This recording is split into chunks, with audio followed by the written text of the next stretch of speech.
Cette sensibilité, d'où nous viennent nos émotions?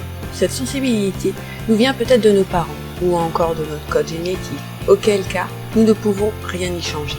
Qu'importe l'origine, la sensibilité et plus généralement les émotions sont profondément ancrées en nous, indépendamment de notre volonté.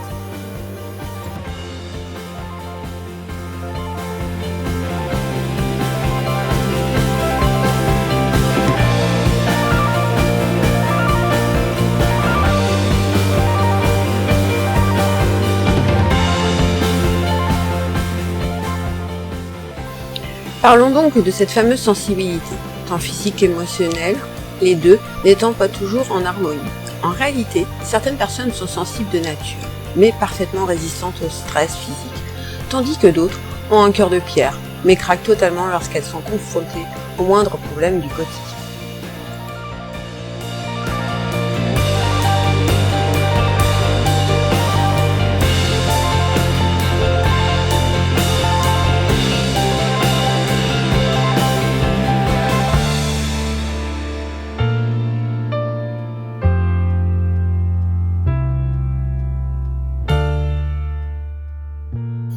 Ensuite, il y a les personnes qui font preuve d'une forte sensibilité pour la beauté en elle-même, pour l'art, et celles qui s'extasient devant les merveilles de la nature, alors que d'autres encore sont plutôt transportées par la musique.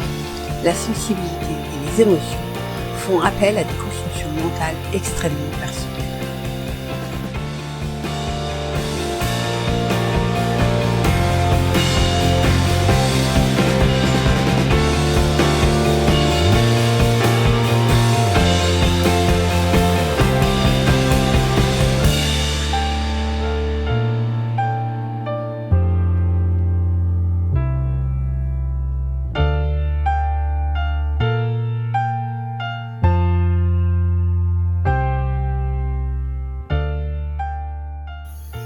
Nous sommes toutes, d'une manière ou d'une autre, plus ou moins sensibles et nous en avons conscience depuis notre plus tendre enfance. Tandis que certains restent calmes face au changement, d'autres considèrent chaque étape comme un obstacle insurmontable. Qu'en est-il alors de nos déboires amoureux? Encore une fois, le monde est divisé en plusieurs catégories de personnes. Celles qui, depuis l'adolescence, volent d'histoire en histoire, en clin d'œil, et celles qui fondent en larmes après chaque dispute, tentent de les sécher à l'aide d'une tonne de mouchoirs et vont même jusqu'à perdre l'appétit et le sommeil. Ce n'est pas bien ou mal, les émotions ne sont pas une valeur absolue.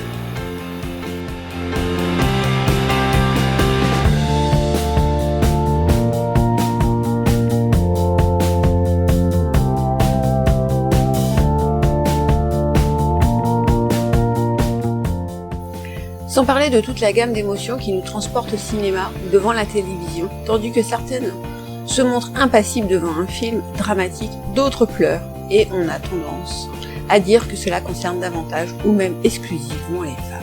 Alors que les hommes peuvent ressentir avec autant d'intensité les événements du quotidien. Ce qui est vrai en revanche, c'est que les hommes ont souvent été élevés dans cette idée que montrer des émotions est un truc de fille. Ils intériorisent peut-être davantage, ce qui n'est pas nécessairement positif lorsque l'on voit que les taux de dépression et de suicide sont plus élevés parmi les hommes. Les femmes se sentiraient alors plus facilement autorisées à montrer leurs émotions. De plus, nous aurions cette excuse de fluctuation hormonale. Notamment un éventuel dérèglement de la thyroïde, un changement dans la chimie du corps nous rendrait plus sensibles.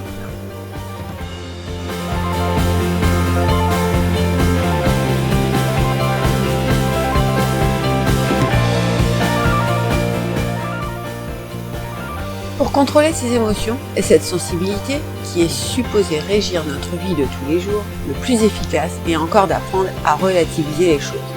Car, comme le dit si bien le vieil adage, tout vient à point à qui sait attendre. Les proverbes, ils sont toujours utiles, mais force et courage ne suffisent pas toujours.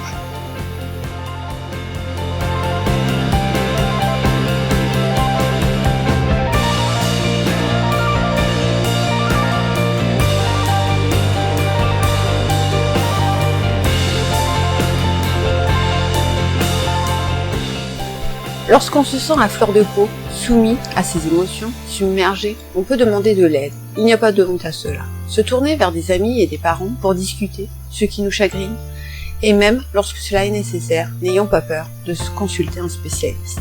C'est bien beau de faire preuve de sensibilité, mais pourquoi devrait-on en souffrir ?